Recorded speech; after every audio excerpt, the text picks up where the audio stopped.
Tu es adoré d'éternité en éternité, adoré par les anges. Tu reçois la louange de la chorale des myriades d'anges qui chantent de manière sublime. Tu es adoré perpétuellement.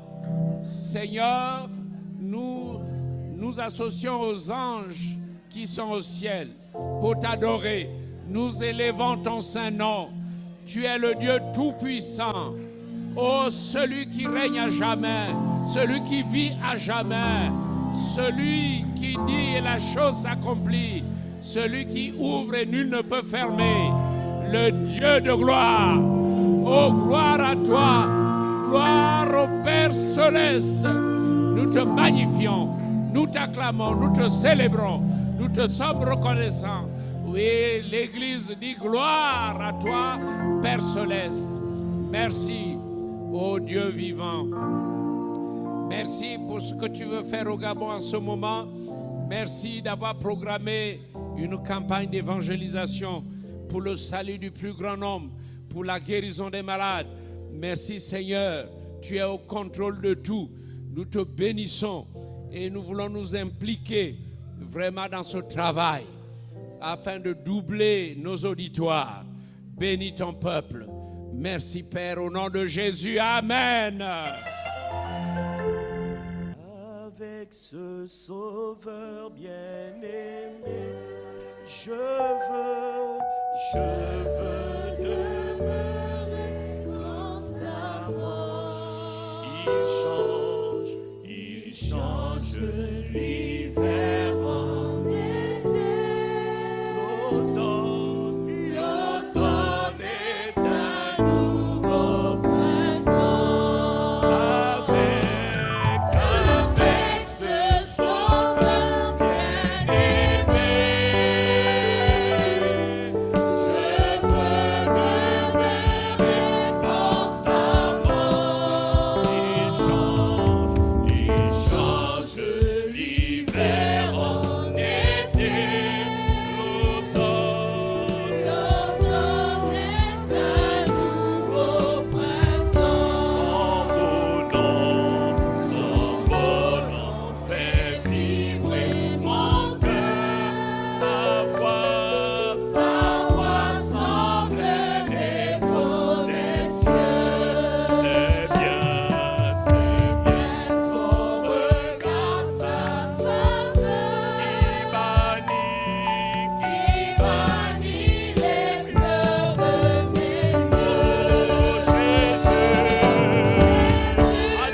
ton amour me suffit. Le monde est pour moi sans attrait. Car je suis quand tu me souris, Jésus, ton amour me suffit. Oh Jésus, ton amour me suffit. Le monde est pour moi sans attrait. Car je suis quand tu me souris, heureux ensemble chantant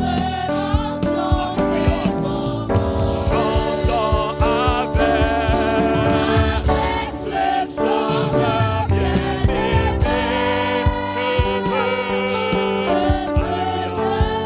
demeurer constamment. Il change l'hiver en été. L'automne est un nouveau printemps. Disons-le avec nos propres mots. C'est toi que nous voulons ce matin. Disons à Dieu que c'est son action que nous désirons dans nos cœurs, dans nos vies en ce lieu. Réclamons la manifestation visible et palpable de sa présence. Que son action soit palpable dans ta vie ce matin. Que nous ne ressortions pas de ce lieu comme nous sommes entrés. Seigneur, fais ton œuvre en nos cœurs. Fais ton œuvre dans ce lieu. Fais ton œuvre dans nos vies. Témoigne de ta présence. témoigne de ta vie, témoigne de ta grandeur. Dans les cas de maladie, dans les cas de persécution, de trouble, tu relèves, tu restaures et tu guéris. Tu fais du bien à ton église ce matin, tu remplis du Saint-Esprit et de feu. Merci parce que tu es au milieu de nous. Merci parce que tu es présent dans ce lieu. Nous t'accueillons, Seigneur. Et nous te laissons toute la place. Que ton nom soit béni, célébré à jamais. Au nom de Jésus. Amen. Alléluia. Soyez bénis au nom de Jésus. Voilà. Bonjour, peuple de Dieu. Voilà. Soyez bénis. Je bénis le Seigneur pour la grâce qu'il nous donne d'être encore dans sa présence ce matin. Nous voulons apprécier notre Père, notre responsable, le docteur, l'apôtre docteur Jules Benjamin Ngoy. Est-ce qu'on peut bénir Dieu pour sa vie?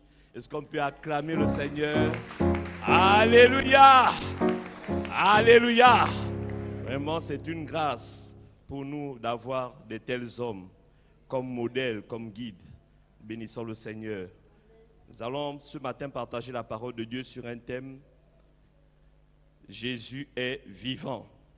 C'est le thème de ce matin. Jésus est vivant.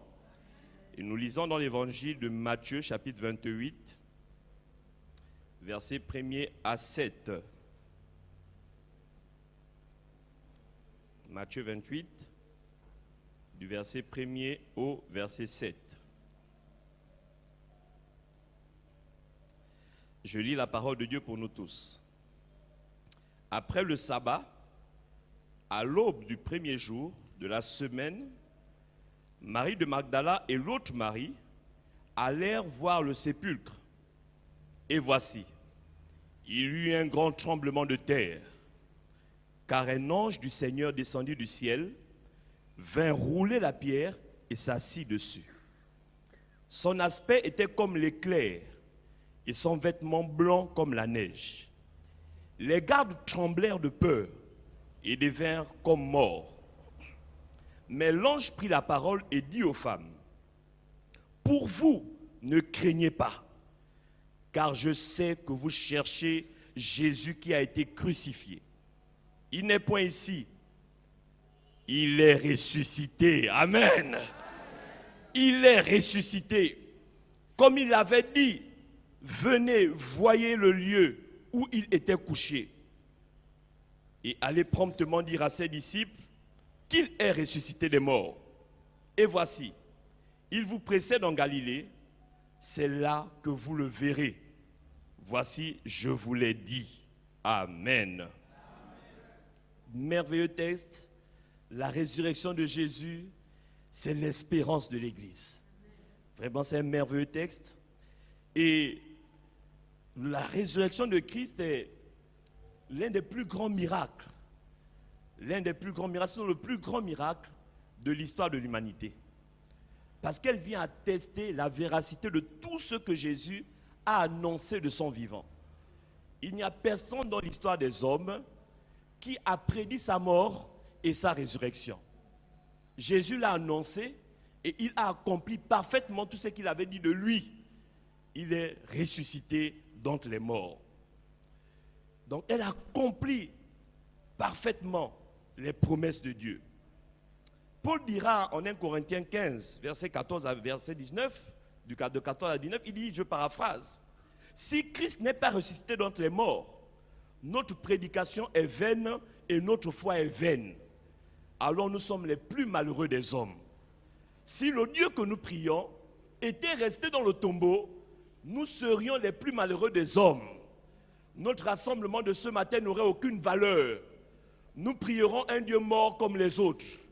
Mais le Dieu que nous invoquons, le Dieu qui nous rassemble ce matin en ce lieu, a vaincu la mort et il est sorti du tombeau. Alléluia. Il est sorti du tombeau, la mort n'a pas pu le retenir. Il est le véritable Dieu. Il est le Dieu véritable, il est la vie éternelle. Mais cette espérance que nous avons aujourd'hui, cette joie que nous avons de prier un Dieu vivant, n'a pas toujours été le cas. Lorsque Jésus est mort, ça a été la désolation. Et la première partie, le premier point de mon message, c'est qu'avant de sortir du tombeau, avant de ressusciter, la mort de Jésus a été constatée. La mort de Jésus a été constatée. Tous ceux qui étaient là ont constaté la mort de Jésus. Regardons un peu ce que Jean nous dit sur la mort de Jésus, Jean chapitre 19, au verset 28. Jean nous fait une description des événements qui se sont déroulés lors de la crucifixion du Seigneur Jésus. Je vais lire simplement 2 versets. On va même lire jusqu'au verset 37. Jean 19, verset 28 à 37. La Bible dit ceci. Après cela, Jésus, qui savait que tout était déjà consommé, dit, afin que l'écriture fût accomplie, j'ai soif. Il y avait là un vase plein de vinaigre. Les soldats en remplirent une éponge et l'ayant fixé à une branche d'hysope, ils l'approchèrent de sa bouche. Quand Jésus eut pris le vinaigre, il dit, tout est accompli. Et baissant sa tête, il rendit l'esprit. Jésus a rendu l'esprit à Dieu. Jésus a perdu la vie sur la terre. Mais le témoignage de la Bible n'est peut-être pas suffisant. La Bible nous continue de dire qu'il y a eu des actes qui confirment que Jésus était vraiment mort. Le verset 31 dit ceci.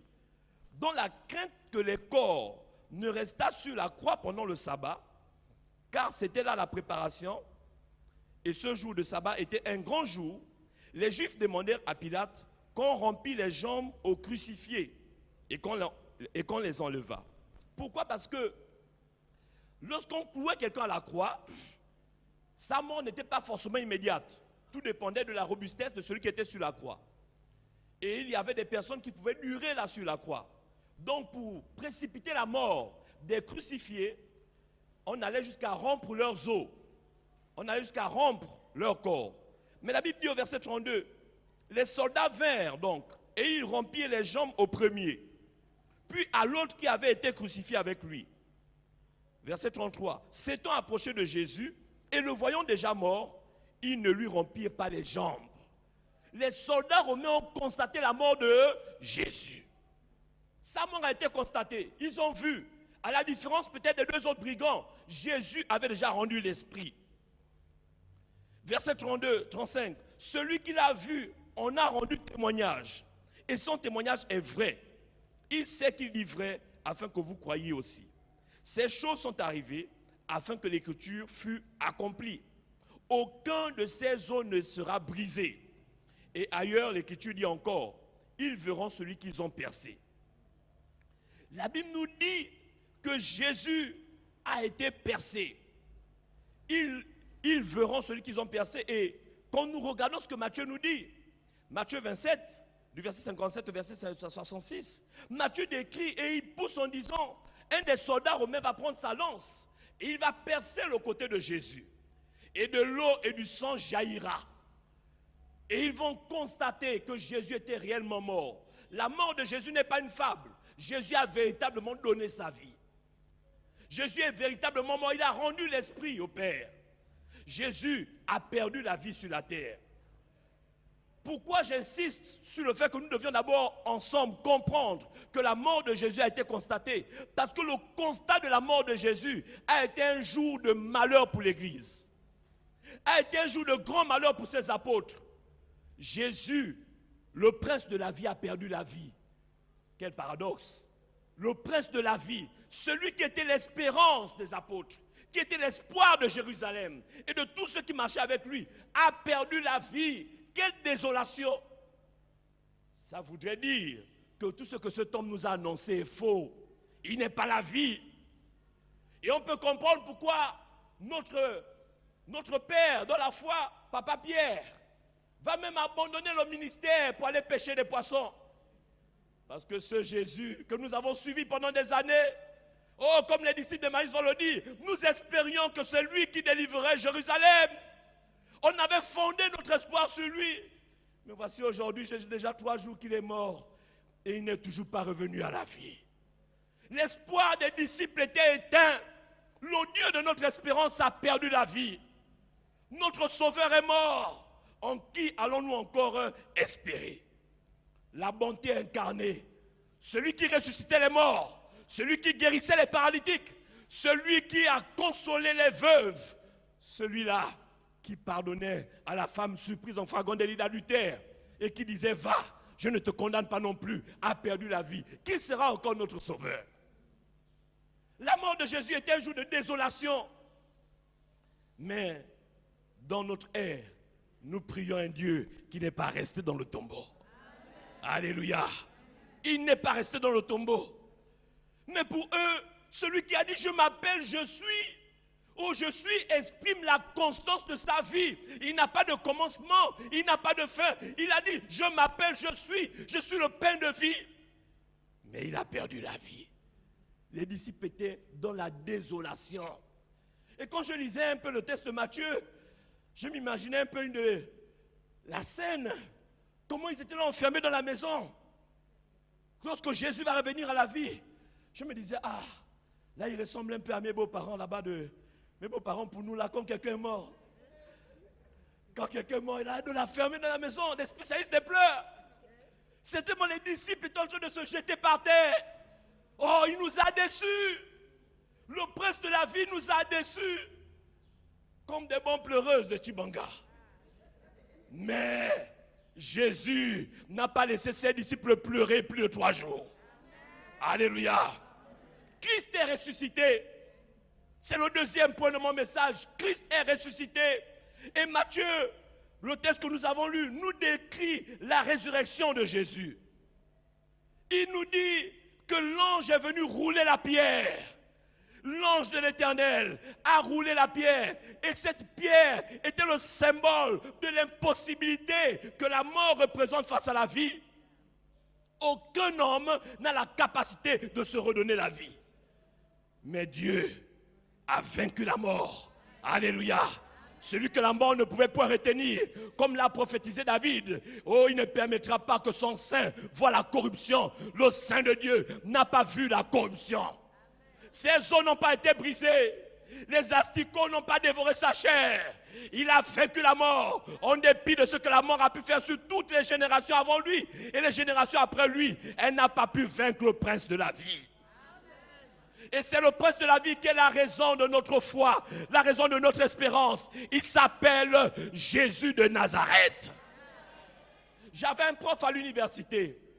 C'était un grand, il était réputé pour les loges. Je ne sais pas dans quel cercle initiatique il était. Il avait coutume de venir montrer aux étudiants des astuces pour les zapper et les amener à intégrer le cercle initiatique dans lequel il était. Et un jour, il vient en classe, on était fatigués, c'était un cours du soir. Il était peut-être 15 heures, on venait à peine de manger, donc les gens sont fatigués, ils nous regardent. Il dit, mais les gars, je vous trouve, vous êtes très fatigués là, c'est comment? Ah oui, monsieur, si on peut même ne pas faire cours ce soir, ça va nous faire du bien. Il dit, attendez, je vais vous montrer une astuce. Et là, il va dessiner une figure au tableau. Et il dit, allez tous fixer le point là. Et vous allez voir comment l'énergie va revenir. Il dessine la figure, et il met le point, moi en bon chrétien, j'ai baissé ma tête, je dis, je ne regarde pas ta figure. J'ai regardé à côté. Et j'entends comment tous mes collègues disent, oh mais monsieur, ça marche. Je me sens fort, je me sens bien. Et il va remarquer que moi, je ne m'intéresse pas à ce qu'il fait. Je dis, monsieur, moi, je n'ai pas besoin de ces artifices. La vie de Jésus me renouvelle. La vie de Jésus me restaure. Et il va commencer à m'attaquer. Il était très cultivé. Il a commencé à me citer des philosophes que je ne connais pas. Il dit, mais vous les chrétiens, vous êtes des blagueurs. Vous dites que votre Dieu est ressuscité. Mais est-ce que tu sais que tel a été ressuscité en Inde? Tel a été ressuscité dans tel pays. Votre Dieu n'est pas le seul ressuscité. Je dis oui, monsieur, vous avez raison. Jésus n'est pas le seul ressuscité, mais il est le seul qui a vaincu la mort et qui n'est plus jamais mort. Alléluia. Oh, Lazare est sorti du tombeau, mais Lazare a encore été vaincu par la mort. Mais le roi des rois, celui que nous prions, il a vaincu le tombeau et la mort ne l'a plus jamais touché. C'est pourquoi nous espérons en lui. C'est pourquoi c'est lui que nous prions. Il n'y a pas un endroit où tu pourras aller faire. Oh, comment on va faire des photos à côté du tombeau des gens pour dire, voici le tombeau de mon Jésus. Tu fais le selfie. Il n'y a pas un endroit sur la terre où tu peux faire le selfie avec le tombeau de Jésus. Parce qu'il a libéré le tombeau et le tombeau est vide. Le tombeau est vide. C'est la raison de notre espérance. Si la mort n'a pas pu le retenir, qu'est-ce qui peut retenir notre Dieu? Qu'est-ce qui peut bloquer l'action de notre Dieu? Rien ni personne. Jésus est le vainqueur. Et s'il est en toi, sa vie est en toi. Et la vie de Jésus, elle est capable de braver la mort. La vie de Jésus est capable de vaincre les difficultés, quelle que soit l'ampleur, le nom de cette difficulté. La vie de Jésus en toi, elle remporte des victoires. Alléluia. Mais tu dois avoir ton espérance, ta foi, ta confiance dans le Dieu ressuscité. Car la mort n'a pas pu le retenir. Les ennemis de l'évangile qui se sont réjouis ont constaté simplement que la mort n'a pas pu le retenir. Quand vous lisez Matthieu 28, la Bible nous dit que les souverains sacrificateurs vont aller voir Pilate pour dire, bon Pilate, le gars là c'était un usurpateur, c'était un menteur. Il a fait déjà beaucoup de falsifications de son vivant. Mais il avait annoncé que 3 jours après, il reviendra à la vie. Pour qu'il ne puisse pas voler son corps et nous inventer qu'il est ressuscité, mettons 2 soldats devant la grotte. Pilate va leur dire, vous-même vous avez les soldats, allez-y mettre. Ils vont mettre 2 soldats devant la grotte. Mais la Bible nous dit que la puissance de Dieu, lorsque le tremblement de terre de Dieu va se manifester, les soldats vont fuir et l'ange va rouler la pierre et le roi des rois va revenir à la vie. Et ils vont payer les soldats pour dire aux soldats, allez-y raconter que ses disciples sont venus voler son corps. Et c'est ça le grand combat de l'Église. Le monde va tout faire pour amener l'Église à ne pas réaliser que le Dieu qu'il prie est un Dieu vivant. Les circonstances vont tout faire pour t'amener à croire que le Dieu de ton espérance est mort. Mais toi, ne perds pas ta foi en Jésus. Garde dans ton cœur cette précieuse espérance. Le Dieu de mon espérance a libéré le tombeau et il vit à jamais. Il est vivant aujourd'hui. Et il est vivant pour toujours. Je termine avec mon 3e point. Jésus est vivant pour toujours. Il est ressuscité. Il a vaincu la mort. Il est sorti du tombeau. Et il vit encore aujourd'hui. Quand on lit la Bible, on va se rendre compte, et Paul nous le dit bien en 1 Corinthiens chapitre 15. Voici l'évangile que je vous ai annoncé, dans lequel vous avez cru, dans lequel vous êtes sauvés, si vous le retenez dans les termes où je vous l'ai annoncé. Je vous ai annoncé avant toute chose que Christ est mort d'après les Écritures, qu'il est ressuscité et qu'il est apparu à plusieurs. Il a prouvé qu'il était ressuscité. Mais après, Jésus va venir dire aux disciples, Actes des Apôtres chapitre 1, verset 9. Quand vous lisez même depuis le premier verset, je suis en train de m'en aller. Je vous donne mes dernières recommandations. Allez, faites de toutes les nations des disciples. Les disciples sont, mais tu es déjà sorti du tombeau. Tu es revenu à la vie. Tu nous abandonnes encore. Et donc Jean, et on va lire ce texte, j'ai beaucoup aimé la question que les disciples se posent. Jean chapitre 16, verset 16. Jean 16, 16. Jésus, annonçant sa mort et sa résurrection, dira ceci aux disciples. Encore un peu de temps, et vous ne me verrez plus. Puis encore un peu de temps, et vous me verrez parce que je vais au Père. Ça, c'est de la philosophie. Encore un peu de temps, et vous ne me verrez plus. Puis encore un peu de temps, et vous me verrez parce que je vais au Père. Les disciples, puisqu'ils sont des hommes comme nous, ils vont poser la question, verset 17. Là-dessus, quelques-uns des disciples dirent entre eux, que signifie ce qu'il nous dit? Encore un peu de temps, et vous ne me verrez plus. Puis encore un peu de temps, et vous me verrez. Parce que je vais au Père. Qu'est-ce que cela signifie? Quand on comprend bien les événements de la mort, de la résurrection et de l'ascension de Jésus, nous on a la facilité de comprendre ce que Jésus disait. Je résume ce que le Seigneur est en train de leur dire. Je vais perdre la vie, je vais mourir pendant 3 jours. Vous ne me verrez plus. Et je vais même revenir à la vie. Mais je vais vous abandonner, je vais partir. Je vais aller au Père. Mais encore un peu de temps après, vous me reverrez. La réponse à la question des disciples se trouve en Actes des Apôtres, chapitre 1, verset 8. Il leur dit, le Saint-Esprit surviendra sur vous, vous serez mes témoins à Jérusalem, en Judée, en Samarie jusqu'aux extrémités de la terre. Pourquoi je dis Jésus est encore vivant aujourd'hui? En réalité, si quelqu'un voudrait embêter les chrétiens, il pourrait nous dire ce matin, mais votre Jésus est où? Je ne le vois pas. Mais Jésus est en train de dire aux disciples, quoi que j'aille auprès du Père, je serai au milieu de vous par mon esprit. Et Jésus dit dans Jean, quand le Saint-Esprit viendra, il me glorifiera. Il rendra témoignage de moi. L'Esprit viendra pour attester que je suis au milieu de vous. Mais on pousse encore la réflexion plus loin. Est-ce que l'Esprit se manifeste comme ça dans l'air? Et puis on dit que l'Esprit est en train d'agir. L'Esprit agit par quoi? Par qui? L'Esprit agit où? L'Esprit se manifeste comment? Paul nous le dit en 1 Corinthiens chapitre 7. L'Esprit se manifeste par qui? L'Esprit se manifeste où? Comment? Comment nous savons que là, l'Esprit est là? Ce matin, je vous pose la question. Nous sommes dans cette église ce matin. Comment nous pouvons attester que l'Esprit est là? Sa parole?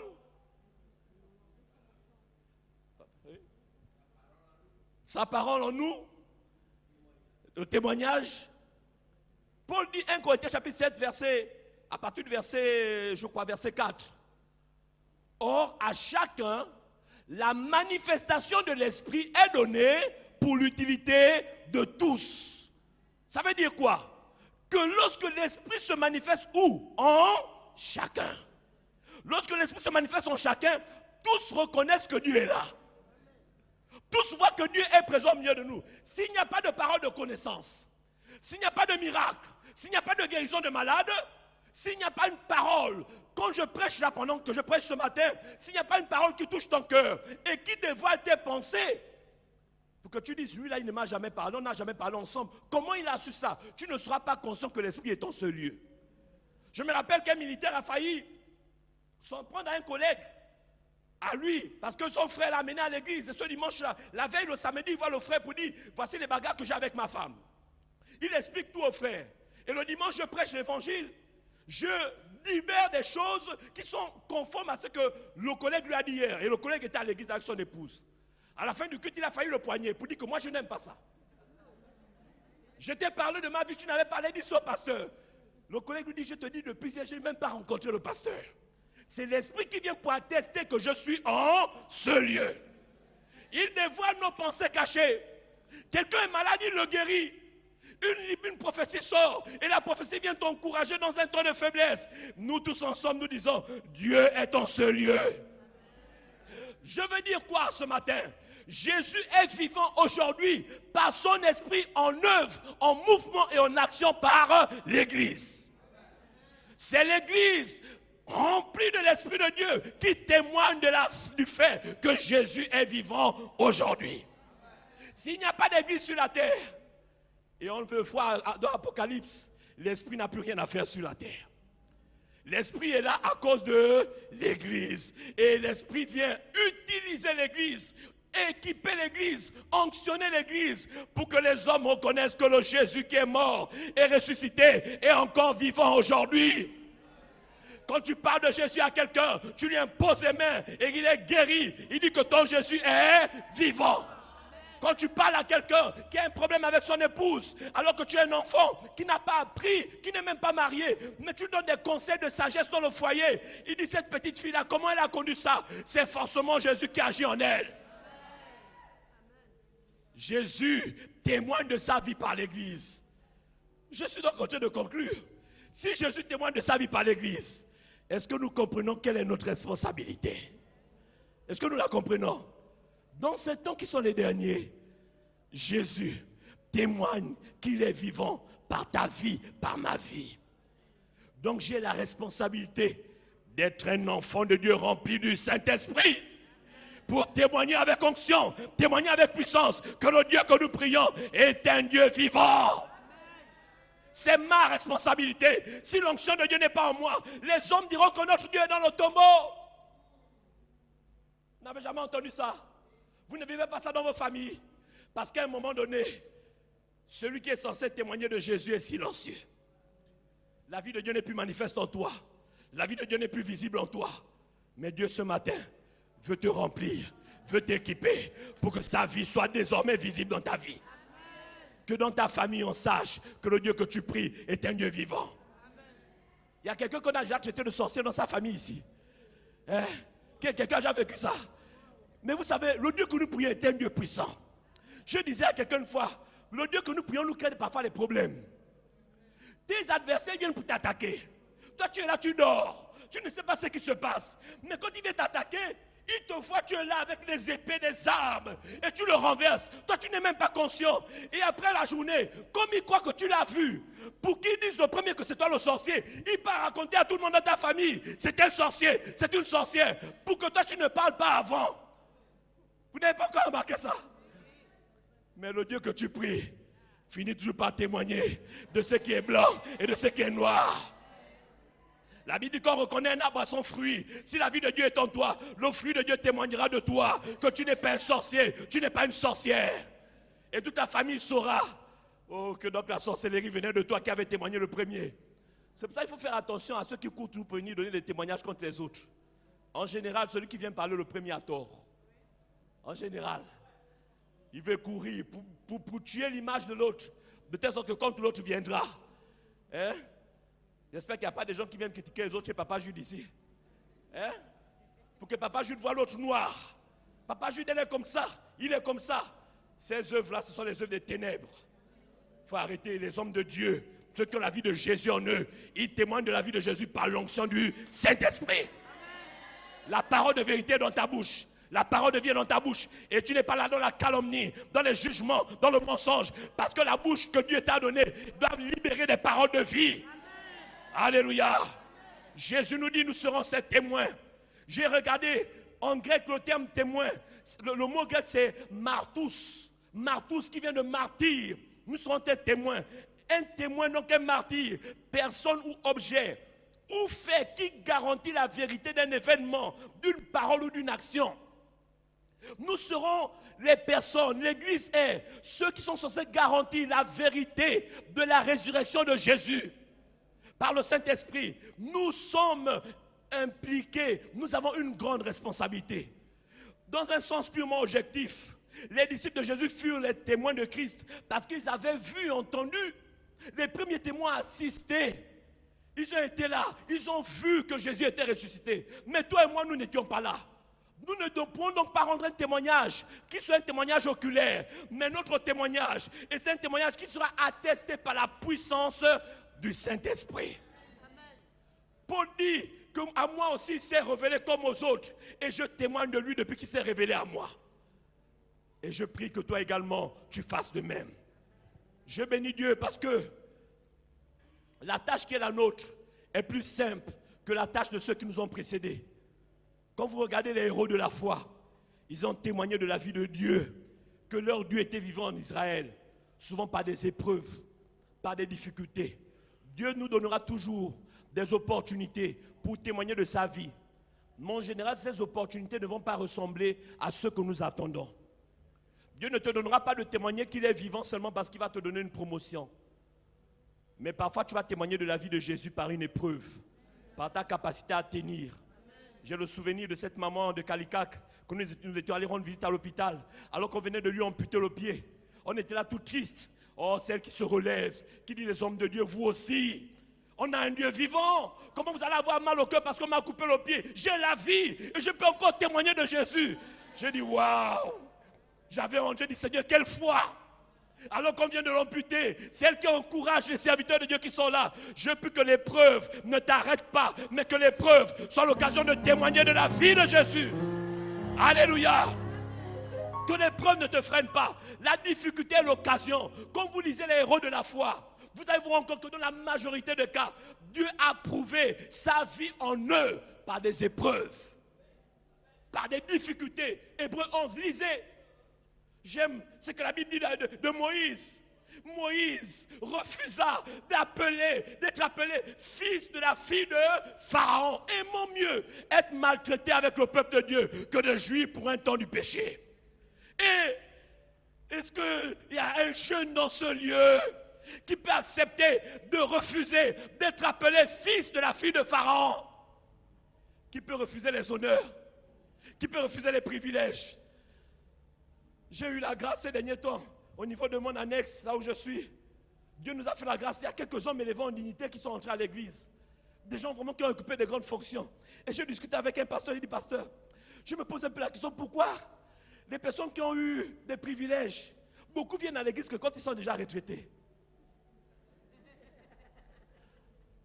Parce que souvent quand le jeune a 35 ans, il est chargé d'études à la primature. Il est directeur général. HL. Tous les privilèges qui sont attachés à la fonction, parfois nécessitent un prix qu'il faut payer, qui t'amène à rejeter Jésus. Quand quelqu'un est plus vieux, c'est facile. J'ai déjà savouré. Mais quand tu as 35 ans, comme Daniel, tout jeune, refuser de t'asseoir à la table du roi, manger les mains du roi, il faut que la vie de Jésus soit vraiment en toi. Et ceux qui ont fait ça depuis des années, oh, vous êtes des modèles pour nous. Nous sommes encouragés par vous. Je bénis Dieu parce que la Lumière a titré, Dieu est plus fort que l'argent. Parce qu'un homme a refusé de suivre l'argent pour servir Dieu. Je bénis Dieu parce qu'il y a des hommes en ce lieu à qui des directeurs généraux ont dit toi aussi, fais comme les autres. Il a dit que moi je ne régnerai pas mon Jésus. Mais je prie que les jeunes de cette assemblée qui ont des promotions devant eux ne brisent pas l'alliance avec Dieu à cause du pain. C'est l'occasion que Dieu te donne de montrer à la nation qu'il est véritablement vivant. Que Dieu te donne de comprendre le feu par lequel tu passes. C'est un feu qui a pour mission de témoigner que le Dieu que tu pries est vivant. Alléluia. Ne te laisse pas avoir. Il y a une soeur qui m'a appelé une fois, pasteur, bon, mes parents veulent m'amener chez une maman là, elle fait les bains. Elle fait les bains seulement, c'est pas une ganga, elle fait seulement les bains, et puis elle met les feuilles, parce que depuis là, je suis malade, comme ça ne passe pas. Je dis, maman, tu connais la parole de Dieu, ne fais pas semblant de me poser la question. Si c'est les bains, elle te dit la feuille, toi-même tu mets dans l'eau, tu te laves avec ça. À partir du moment où c'est elle qui doit faire le mélange, ce n'est plus normal. Mais ça, c'est quand la foi commence à défaillir. Il y a une autre maman qui nous a fait le coup pendant des années, pendant des mois, paralysée, on partait prier pour elle. Je jeûnais pour cette maman, priant, mais elle n'était pas guérie. Et un soir, sa petite fille vient me voir, elle prie à l'église avec nous. Papa, ne te fatigue plus pour venir. Tu vois, quand tu viens là, non, quand tu pars, il y a le ganga qui vient ici là pour laver mémé. Mais tu dis, maman, ça va, oui. Non, papa, j'ai la foi, Dieu va faire.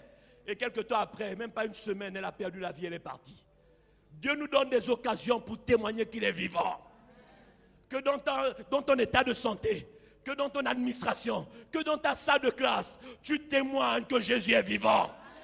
Alors que le prof est sorti, tout le monde part prendre le cahier pour tricher. Toi tu dis, moi j'ai un Dieu vivant, je ne vais pas faire comme les autres. Et tu restes là, tu gagnes ton 2 avec Jésus, 2 sur 20, un 2 avec Jésus. Oui, il y a des 2 dont on est fier. Oui, frères et sœurs. On te dit 2, l'autre a 15, mais tu es fier de ton 2, parce que c'est un 2 que tu as gagné avec Jésus. Oh, il y a des admissibles dont on est fier, alors que les autres on est mention, parce que tout le monde a eu le carreau du bac. Quand on te dit admissible, c'est inadmissible avec Jésus. Je ne veux pas abandonner ma foi, ma confiance en Dieu pour avoir les bouts de pain de ce monde.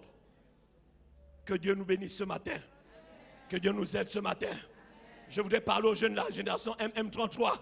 Si vous voulez impacter dans cette nation, vous devez considérer que Dieu vous appelle à être des témoins de Jésus par la puissance du Saint-Esprit.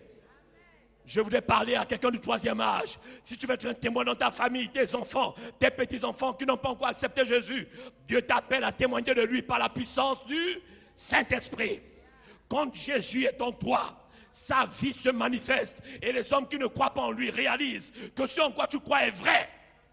Et eux aussi partagent la même foi que toi. Est-ce qu'on peut se lever ce matin pour que le Dieu qui a vaincu la mort remplisse nos vies de sa présence? Nous voulons être relâchés dans ce pays, relâchés dans la nation, relâchés dans les écoles, relâchés dans les entreprises pour que Jésus soit vu. Le Saint-Esprit est là. La mort a disparu. Oh, Christ est là par son esprit. Est-ce qu'on peut le chanter ensemble? Groupe louange. Le Saint-Esprit est là. Je crois que la vie de Dieu est dans ce lieu. Je crois que l'onction de Dieu est dans ce lieu. Et elle vient pour te relever ce matin. Elle vient pour te restaurer ce matin. alors ne t'attends pas à un homme, mais reçois l'onction de Dieu. Yakotoya. Tous ensemble. Le Saint-Esprit est là, la mort a disparu. Dieu donne un plein salut, et sur le monde entier, le ange s'est levé, le Saint-Esprit est là. Nous continuons de prier. Que ta présence en moi devienne réelle. Que ta présence en moi devienne palpable. Je veux une autre dimension ce matin. Je veux une autre dimension. Nous prenons quelques minutes, nous allons prier. Concentre-toi dans la prière. Consacre-toi à la prière. Oublie le pain, oublie la nourriture, oublie la maison. Plonge-toi dans la présence de Dieu. Plonge-toi dans la présence de Dieu. Plonge-toi dans la présence de Dieu. Que ta présence en moi devienne réelle. Plonge-toi dans la présence de Dieu. Choquez, baba. Plonge-toi dans l'onction de Dieu. Il y a un torrent qui coule en ce lieu. Il y a Il y a un torrent qui coule en ce lieu. Il y a un torrent qui coule en ce lieu. Reçois l'onction, reçois l'onction. Il y a Kolobaka Sekeye Baba. Kolobaka Sekeye Baba. Alléluia. Alléluia. Alléluia. Tu es vivant. Tu es vivant. Tu es vivant. Tu es vivant. Tu es vivant. Remplis nos vies ce matin. Alléluia. Alléluia. Alléluia. Alléluia.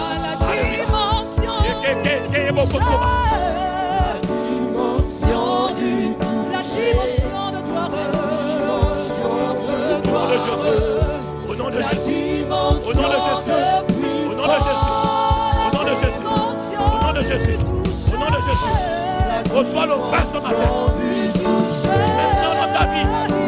Reçois l'onction ce matin. Reçois l'onction maintenant. Reçois l'onction maintenant. Reçois l'onction maintenant. Au nom de Jésus. Shalabakate. La dimension du toucher.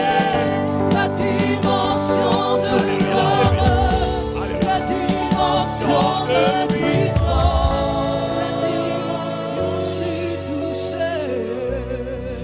dimension du toucher. La dimension de puissance. Tu es là, Seigneur. Tu es dans ce lieu. Tu as dit que l'Esprit de Dieu sera en nous et il sera avec nous. Le Saint-Esprit sera en nous et il sera avec nous. Nous te recevons maintenant. Nous sommes dans ta présence. Nous te recevons maintenant. Que les écluses des cieux s'ouvrent et que les torrents de Dieu débordent dans nos vies maintenant. Au nom de Jésus. Nous chassons la sécheresse et la mort. Nous chassons la sécheresse et la mort. Nous décrétons un réveil dans nos vies. Un réveil individuel, un réveil dans nos maisons. Que l'action du Saint-Esprit réveille les missionnaires, réveille les témoins de la vie de Jésus. Nous sommes dans une génération qui nie l'existence de Dieu. Nous sommes dans un temps où les hommes nient l'existence de Dieu. Nous confessons ce matin que Jésus démontre sa vie par nous. Jésus démontre sa vie par nous. Par l'onction de son esprit, nous recevons la puissance nécessaire pour démontrer de la vérité de ta parole. Au nom de Jésus. Au nom de Jésus. Au nom de Jésus. Je vais demander au pasteur Steve de prier pour le peuple et de mettre en action sur ceux qui passent par des temps difficiles pour que le Seigneur les relève. Après, nous allons tous recevoir la bénédiction de notre Père. Papa, je dois prier pour l'église tout entière, juste à la fin pour terminer. Nous recevons d'abord la prière de Steve. Alléluia. Éternel Dieu de gloire, Seigneur, tu es là ce matin et ta présence, nous pouvons la sentir. Ton esprit est là. Il s'inquiète gloire, il touche les cœurs malades, il relève, oh Dieu, tous ceux qui sont fatigués. Merci Seigneur d'agir, de fortifier puissamment ceux qui sont découragés, de redonner l'espoir à ceux qui sont abattus. Seigneur, merci, tu touches, tu relèves, Seigneur, tu relèves, tu fortifies.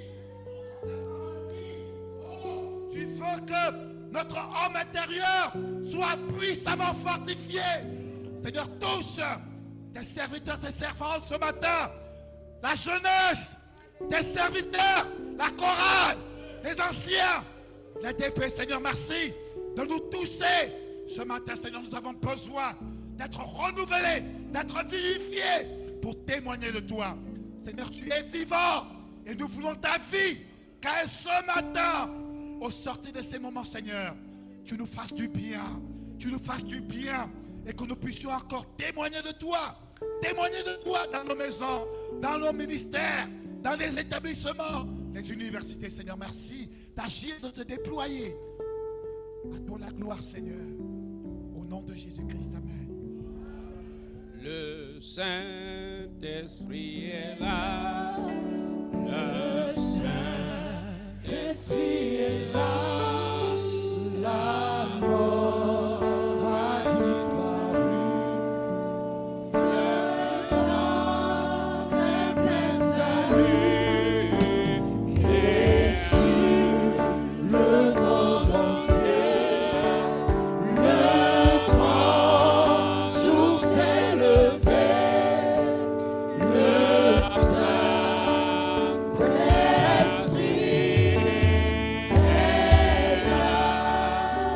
Le Saint-Esprit, quand le Saint-Esprit est là, la mort disparaît.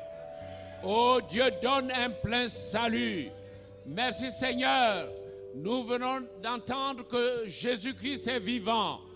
Jésus n'est pas resté dans le tombeau. Le tombeau est vide. Les touristes peuvent aller visiter la tombe de Jésus.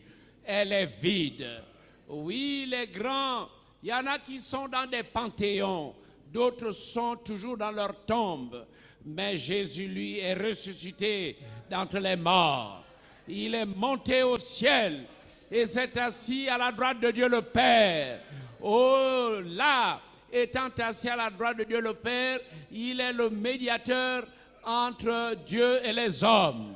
Nos prières, oui, montent vers lui et lui, il les déverse entre les mains du Père. Merci. Et Jésus nous envoie à travers la grande commission dans le monde entier. Nous sommes ses représentants. Comme nous venons d'entendre, oui, le Saint-Esprit agit au travers des hommes, à travers la manifestation de la puissance de Dieu, des dons spirituels. Seigneur, nous devons faire le travail. Avec la puissance du Saint-Esprit, nous devons témoigner, nous devons prophétiser, nous devons discerner, nous devons opérer des miracles et des prodiges, afin que le monde sache que Jésus-Christ est vivant. Merci, c'est au travers de nous que l'on verra Jésus, que Jésus sera toujours au Gabon.